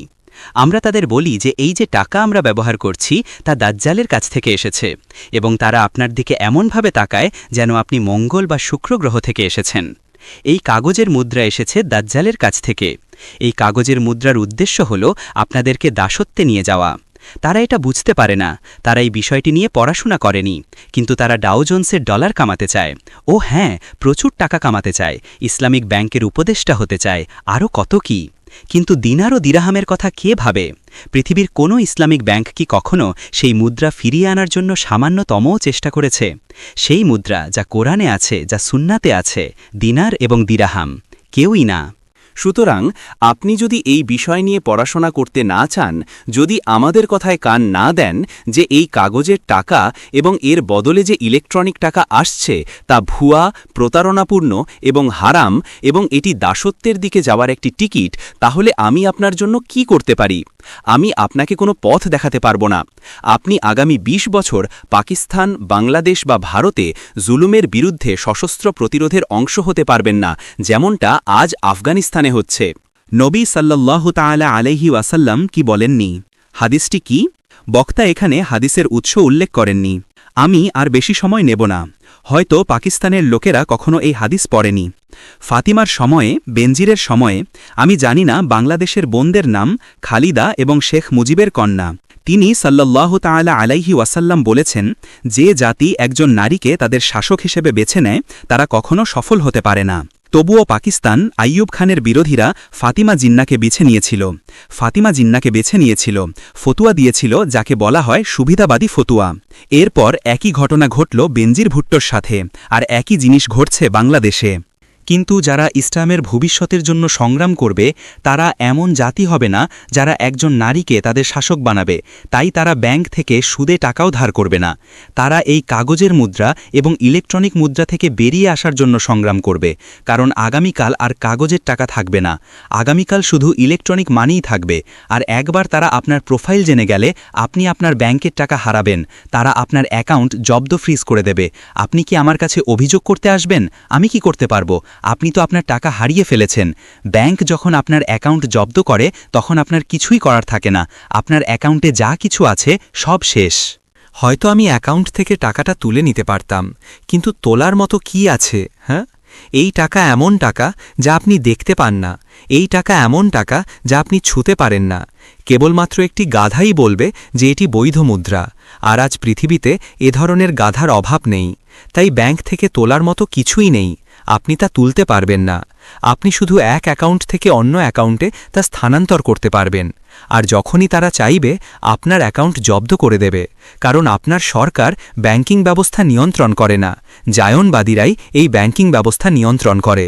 তাহলে আমি এখন শেষ করি এবং বলি যে আজ রাতে আমার কথাগুলো সকল পাকিস্তানি, সকল বাংলাদেশি বা ভারত ও কাশ্মীরের সকল মানুষের জন্য ছিল না। আমার ইচ্ছা ছিল কাশ্মীর নিয়ে আরও কিছু সময় কথা বলার। না, ইসলামের ভবিষ্যৎ নিয়ে আমার আজকের কথাগুলো কেবল তাদের জন্যই ছিল যারা আল্লাহ ও তার রাসূলের কাছে আন্তরিকভাবে আত্মসমর্পণকারী এবং যারা সার্বক্ষণিক মুসলিম হিসাবে জীবনযাপন করতে চায়। এরা তারাই যাদের হৃদয় দারুল ইসলাম এবং খিলাফায়ের প্রত্যাবর্তনের জন্য আকুল হয়ে থাকে, আর তাই তারা একটি ধর্মনিরপেক্ষ রাষ্ট্রে যদুমধু কদুকে ভোট দিয়ে নিজেদেরকে বিব্রত করবে না। এরা এমন লোক যারা জাতীয়তাবাদ থেকে নিজেদের দূরে রাখবে। আমি কার চেয়ে শ্রেষ্ঠ, কারণ আমি এই জাতির অন্তর্ভুক্ত। এরা এমন লোক যারা সাম্প্রদায়িকতা থেকে নিজেদের দূরে রাখবে, এই দল ওই দল বা সেই দলের অন্তর্ভুক্ত হওয়া থেকে। না, আমি একজন মুসলিম, আর তারা সবাইকে একত্রিত করতে কোরআন এবং সুন্নাহর দিকে ফিরে যাবে, যাতে সুফি এবং সালাফিরা ভাই ভাই হিসাবে একত্রিত হতে পারে এবং জুলুমের বিরুদ্ধে একযোগে সংগ্রাম করতে পারে। এরা তারাই যারা দিনার এবং দিরহাম ফিরিয়ে আনতে চায়, এবং এরা এমন মানুষ যারা কখনোই সুদে টাকা ধার করে না, পৃথিবীর কোনো কারণেই না। আমরা দোয়া করি আল্লাহ যেন ভারত, পাকিস্তান, বাংলাদেশ ও কাশ্মীরের মুসলিমদের চোখ খুলে দেন এবং তাদের এমন একটি পথ দেখান যার মাধ্যমে তারা আসন্ন ঝড়ের মধ্যে টিকে থাকতে পারে। আমি অত্যন্ত প্রশংসা করি সেখানকার আমার কিছু ভাইদের প্রচেষ্টার, কারণ তারা খেলাফাকে পরিত্যাগ করেনি এবং তারা দারুল ইসলামকেও পরিত্যাগ করেনি। তারা এখনও খেলাফা এবং দারুল ইসলাম পুনরুদ্ধারের জন্য সংগ্রাম করে যাচ্ছে। আমাদের মধ্যে কেবল একটি পার্থক্য রয়েছে, কিন্তু আমাদের মধ্যে কোনো মারামারি বা সংঘাত নেই, না, কারণ আমি তাদের সম্মান করি এবং তারাও আমাকেও সম্মান করে। আর সেই পার্থক্যটি হল আমার ইলম আখিরি জামান বা ইসলামিক এসকাটোলজি, শেষ জামানার জ্ঞান বিষয়ে পড়াশোনার ফলে আমি এই সিদ্ধান্তে পৌঁছেছি যে আজ ইয়াজুজ ও মাজুজ পৃথিবীর ক্ষমতা নিয়ন্ত্রণ করছে। এর ফলশ্রুতিতে আগামী ২০ বছর আমরা কেবল এক প্রকার যুদ্ধই করতে পারি, আর তা হল আফগান স্টাইলের গেরিলা যুদ্ধ। আফগান স্টাইলের গেরিলা যুদ্ধ খেলাফা ফিরিয়ে আনতে পারবে না। না না, খেলাফা ফিরে আসবে, আমি বিশ্বাস করি, সেই সময়ে যখন আল্লাহ ইয়াজুজ ও মাজুজকে ধ্বংস করবেন, দাজ্জাল ধ্বংস হবে এবং ইমাম আল মাহদিয়ের আবির্ভাবের সাথে খেলাফা ফিরে আসবে। এটাই আমার এবং তাদের মধ্যে একমাত্র পার্থক্য। ইসলামিক এসকাটোলজি বা ইলম আখিরুজ্জামান বিষয়টি আজ আমাদের সম্মানিত ইসলামিক পণ্ডিতদের দ্বারা উপেক্ষিত বলে মনে হয়। যদিও তাদের পক্ষ থেকে ইসলামিক এসকাটোলজি নিয়ে গবেষণার কিছু প্রচেষ্টা রয়েছে, তবে তাদের বেশিরভাগ কাজই সেই বিষয়ের সাথে আজকের বিশ্বের বাস্তবতার, যেমন রাজনীতি, অর্থনীতি, সামাজিক দিক, এগুলোর মধ্যে একটি যোগসূত্র তৈরি করতে ব্যর্থ হয়েছে। আপনি কি ব্যাখ্যা করতে পারেন কেন এমন হচ্ছে এবং আমরা কিভাবে এই সমস্যাটি কাটিয়ে উঠতে পারি? একটি খুব কঠিন প্রশ্ন, তাই না? খুব কঠিন প্রশ্ন। আমি গত রাতে মসজিদ আল গুফরানে বলেছিলাম যে আজকের বিশ্বের ইসলামিক জ্ঞানচর্চা ব্যর্থ হয়েছে এবং শোচনীয়ভাবে ব্যর্থ হয়েছে। আমাদের সামনে যে বাস্তবতা রয়েছে তা বুঝতে এবং এর যথাযথ প্রতিক্রিয়া জানাতে তারা ব্যর্থ। উমর ভাদিল, আপনারা নিশ্চয় তার নাম শুনেছেন, এবং মুরাবিতুন। আর এই দেশে গত ১৫ বছর বা তারও বেশি সময় ধরে ইমরান হোসেন। আমরা ছিলাম অরণ্যে রোদনকারী কণ্ঠ, কেউ আমাদের কথা শুনত না। যখন আমরা দিনার ও দিরহাম নিয়ে কথা বলতাম এবং বোঝানোর চেষ্টা করতাম যে এই মুদ্রা ব্যবস্থাটি ভুয়া ও প্রতারণাপূর্ণ, তখন আমরা একাই ছিলাম। যতদিন না একজন সেকুলার মানুষ তিনি তো আর ইসলামী পণ্ডিত নন তাই না ডক্টর মাহাথির তিনি কি আমি তা জানি না একজন সেকুলার ডক্টর মাহাথির কয়েক বছর আগে আধুনিক মুদ্রা ব্যবস্থার একটি অত্যন্ত নির্ভুল বিশ্লেষণ শুরু করেন এবং একে প্রতারণাপূর্ণ হিসেবে উন্মোচিত করেন এবং তিনি উলামাদের ডাকেননি তিনি দিনার ফিরিয়ে আনার আহ্বান জানিয়েছিলেন এবং তিনি বলেছিলেন অন্তত সরকার থেকে সরকার বাণিজ্যের মাধ্যমে এটি শুরু করা যাক আমার জানা মতে আরেকজন বিশ্বনেতা যিনি এটা করেছিলেন তিনি হলেন ফ্রান্সের শার্ল দ্য গল এই দুজন মানুষ শার্ল দ্য গল এবং ডক্টর মোহাম্মদ মাহাথির ইসলামের আলেমেরা কোথায় তারা কোথায় ইসলামের আলেমরা ব্যর্থ হয়েছেন এবং শোচনীয়ভাবে ব্যর্থ হয়েছেন তাদের ব্যর্থতার একটি কারণ হল যে শিক্ষা ব্যবস্থা তাদের তৈরি করেছে তা অপর্যাপ্ত আমি কয়েক বছর আগে দক্ষিণ আফ্রিকার নিউক্যাসেলের একটি দারুল উলুমে ইসলাম ও আন্তর্জাতিক মুদ্রা ব্যবস্থা নিয়ে একটি বক্তৃতা দিয়েছিলাম সেই দারুল উলুমের প্রধান ছিলেন একজন অত্যন্ত বৃদ্ধ মানুষ মাওলানা সীমা রহিমাহুল্লাহ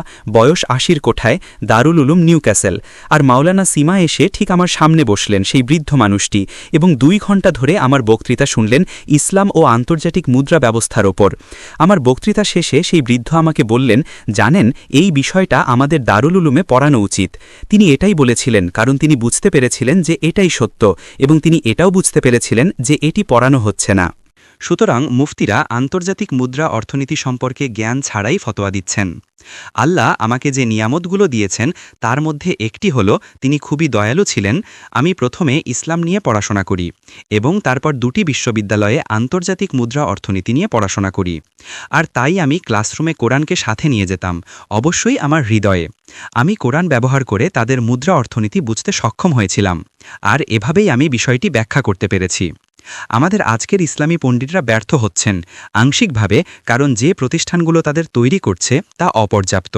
তাদের যা শেখা প্রয়োজন তার জন্য সঠিক পাঠ্যক্রম তাদের নেই কিন্তু এই ব্যর্থতার দ্বিতীয় একটি কারণও আছে পদ্ধতি মেথোডোলজি পদ্ধতি এমন একটি পদ্ধতি চালু আছে যা এমন ছাত্র তৈরি করে যারা এই কিতাব ওই কিতাব সেই কিতাব পড়াশোনা করে আর তারপর তারা এখন থেকে কিয়ামা পর্যন্ত একই কথা বারবার পুনরাবৃত্তি করতে পারে একে বলা হয় যান্ত্রিক জ্ঞান মেকানিক্যাল নলেজ আপনি যান্ত্রিক জ্ঞান দিয়ে আখেরি জামানকে উপলব্ধি করতে পারবেন না আখেরি জামানার গভীরে প্রবেশ করতে হলে আপনাকে এমন একজনকে অনুসরণ করতে হবে কি যেন নাম তার খিজির আলাইহিসসালাম তার কিন্তু ইয়েল বা হার্ভার্ড থেকে পিএইচডি করা ছিল না না তার কাছে বাহ্যিকভাবে অর্জিত জ্ঞান ছিল কিন্তু এর পাশাপাশি এমন জ্ঞানও ছিল যা ওপর থেকে আসত ওয়া আল্লামনাহু মিন লাদুন্না ইলমা সেই জ্ঞান অর্জনের পদ্ধতিরই আজ অভাব কিন্তু আমার আশা আছে এখনকার তরুণ ছাত্ররা যারা আজকের শূন্যস্থান পূরণ করে আগামী দিনের আলেম হবে যারা কোরআন এবং হাদিসকে আঁকড়ে ধরে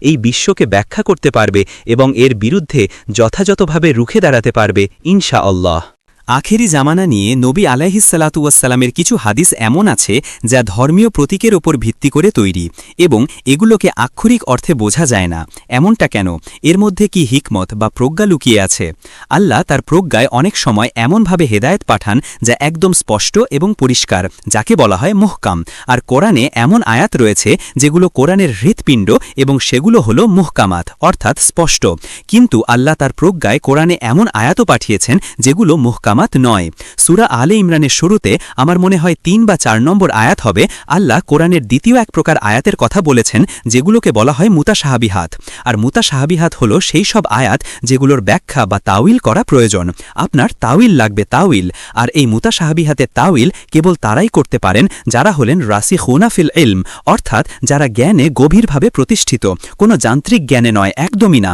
রাসিখুনা ফিল ইলম যারা রাসিখুনা ফিল ইলম তারা আল্লাহর নূর দিয়ে দেখেন আর এ কারণেই আল্লাহ তার প্রজ্ঞায় আখেরি জামানার অনেক নিদর্শনকে যান্ত্রিক জ্ঞানের নাগালের বাইরে রেখেছেন কেবলমাত্র যারা খিজির আলাইহিসসালামের পথ অনুসরণ করবে তারাই আখেরি জামানার এই প্রতীকী ভাষা বুঝতে পারবে আমি ফোরাত নদী আর সোনার পাহাড়ের উদাহরণ দিয়েছিলাম যদি না শুনে থাকেন ইন্টারনেটে গিয়ে দেখে নেবেন প্রশ্নটা সৌদি আরবকে নিয়ে আর আমরা বলেছিলাম যে সৌদি আরব মাফ করবেন আমেরিকান কিংডম অফ সৌদি আরব জায়ানবাদীদের একজন মিত্র প্রশ্নকারী জানতে চেয়েছেন আপনি সৌদি আরবের কিছু ভালো দিক কেন বলেন না দাজ্জাল কিন্তু বোকা নয় একদম না আর তাই আল জাজিরাও বোকা নয় একদম না আরব জনগণকে ব্রেইনওয়াশ করে লিবিয়া আর সিরিয়ার বিদ্রোহে সমর্থন যোগাতে সফল হওয়ার জন্য যে বিদ্রোহগুলো ছিল জায়নবাদীদের পরিকল্পিত এবং অর্থায়নে পুষ্ট হ্যাঁ আল জাজিরার পক্ষে এটা করতে আর এই গবাদি পশুর পালকে ক্যাটেল ব্রেইনওয়াশ করতে হলে বলে তার নিজের একটি প্রভাবশালী ভাবমূর্তি থাকা চাই।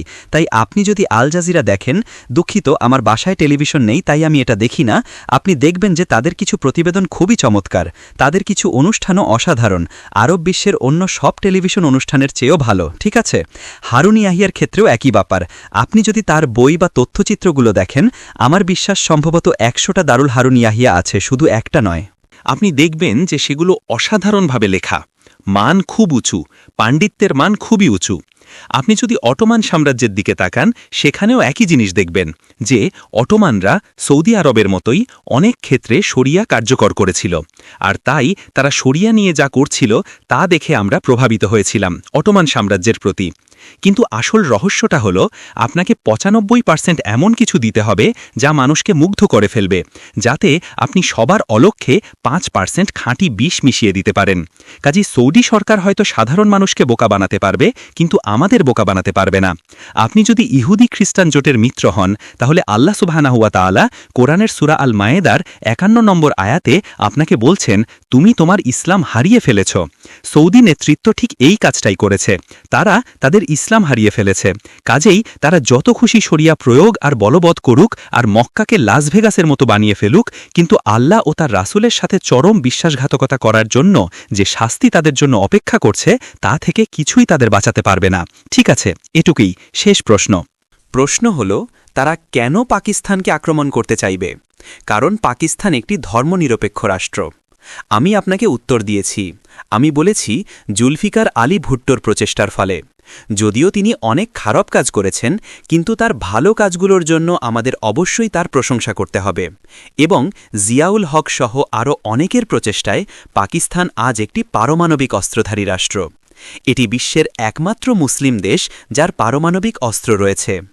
আর জায়নবাদীরা চায় না কোনো মুসলিম এমন অস্ত্রের অধিকারী হোক যা ইসরায়েলকে হুমকি দিতে পারে। এটাই মূল কারণ যার জন্য তারা ৯-১১ পরিকল্পনা ও বাস্তবায়ন করেছিল, যাতে তারা ৯-১১কে ব্যবহার করে শেষ পর্যন্ত পাকিস্তানকে ভেঙে ফেলতে পারে।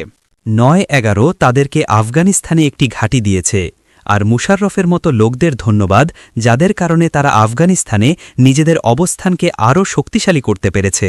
সুতরাং পাকিস্তানের ওপর পরিকল্পিত আক্রমণ আসছে, কিন্তু আমার বিশ্বাস আছে যে পাকিস্তানের তরুণেরা, যাদের মধ্যে এই বোধটুকু আছে যে খুব দেরি হয়ে যাওয়ার আগেই শহর ছেড়ে প্রত্যন্ত গ্রামাঞ্চলে চলে যেতে হবে, নিজের পরিবার, খাবার এবং পানির নিরাপত্তা নিশ্চিত করতে হবে, যাতে তোমরা আগামী ২০ বছর ধরে প্রয়োজনীয় গেরিলা যুদ্ধ চালানোর জন্য নিজেদের মুক্ত করতে পারো। এটা গেরিলা যুদ্ধ, কোনো প্রচলিত যুদ্ধ নয়। আমরা প্রচলিত পদ্ধতিতে তাদের মোকাবেলা করতে পারব না, কিন্তু আফগানিস্তান পথ দেখিয়েছে যে কিভাবে সফলভাবে গেরিলা যুদ্ধ করা যায়, আর পাকিস্তানের যুবকদেরও ঠিক এটাই করতে হবে। আমি দোয়া করি আল্লাহ যেন এই কথাগুলো তাদের অন্তরে গেঁথে দেন, যাতে তাদের অন্তর এই নিয়ত নিয়ে সাড়া দেয় যে আমরা যুদ্ধ করব, আমরা নিজেদের রক্ষা করতে, আমাদের পরিবারকে রক্ষা করতে এবং অত্যাচারের প্রতিরোধ করতে যুদ্ধ করব, আর আমরা কখনোই ইসরায়েলের সামনে এই হাঁটু নত করব না। আমিন। ৯-১১ তাদেরকে আফগানিস্তানে একটি ঘাঁটি দিয়েছে, আর মুশাররফের মতো লোকদের ধন্যবাদ, যাদের কারণে তারা আফগানিস্তানে নিজেদের অবস্থানকে আরও শক্তিশালী করতে পেরেছে। সুতরাং পাকিস্তানের ওপর পরিকল্পিত আক্রমণ আসছে, কিন্তু আমার বিশ্বাস আছে যে পাকিস্তানের তরুণেরা, যাদের মধ্যে এই বোধটুকু আছে যে খুব দেরি হয়ে যাওয়ার আগেই শহর ছেড়ে প্রত্যন্ত গ্রামাঞ্চলে চলে যেতে হবে, নিজের পরিবার, খাবার এবং পানির নিরাপত্তা নিশ্চিত করতে হবে, যাতে তোমরা আগামী ২০ বছর ধরে প্রয়োজনীয় গেরিলা যুদ্ধ চালানোর জন্য নিজেদের মুক্ত করতে পারো। এটা গেরিলা যুদ্ধ, কোনো প্রচলিত যুদ্ধ নয়। আমরা প্রচলিত পদ্ধতিতে তাদের মোকাবেলা করতে পারব না, কিন্তু আফগানিস্তান পথ দেখিয়েছে যে কিভাবে সফলভাবে গেরিলা যুদ্ধ করা যায়, আর পাকিস্তানের যুবকদেরও ঠিক এটাই করতে হবে। আমি দোয়া করি আল্লাহ যেন এই কথাগুলো তাদের অন্তরে গেঁথে দেন, যাতে তাদের অন্তর এই নিয়ত নিয়ে সাড়া দেয় যে আমরা যুদ্ধ করব, আমরা নিজেদের রক্ষা করতে, আমাদের পরিবারকে রক্ষা করতে এবং অত্যাচারের প্রতিরোধ করতে যুদ্ধ করব, আর আমরা কখনোই ইসরায়েলের সামনে এই হাঁটু নত করব না। আমিন। ربنا تقبل منا إنك أنت السميع العليم وتب علينا يا مولانا إنك أنت التواب الرحيم. اللهم أنت السلام ومنك السلام. تبارك ربنا وتعاليت يا ذا الجلال والإكرام. سمعنا وأطعنا غفرانك ربنا وإليك المصير وصلى الله تعالى على خير خلقه محمد وعلى آله وعلى أصحابه أجمعين برحمتك يا